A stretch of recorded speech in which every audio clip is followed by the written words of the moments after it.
भातकुली तालुक्यातील गौरखेडा गावात संत गजानन महाराजांचा प्रगट दिन महोत्सव मोठ्या भक्तिभावात साजरा करण्यात आला। या प्रगट दिनानिमित्त गावात विविध धार्मिक कार्यक्रमाचे आयोजन करण्यात आले होते।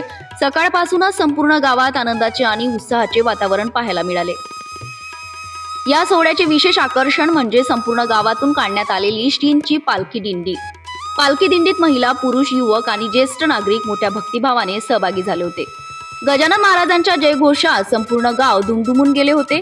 पालखी मार्गावर ठिकठिकाणी भाविकांच्या वतीने प्रसादाचे आयोजन करण्यात आले होते। गावकऱ्यांनी एकत्र येत सेवा, श्रद्धा आणि भक्तीचा आदर्श ठेवला। या भक्तिमय सोहळ्यामुळे गौरखेडा गावात आध्यात्मिक वातावरण निर्माण झाले होते। संत गजानन महाराजांच्या नामस्मरणात प्रगट दिन सोहळा उत्साहात पार पडला।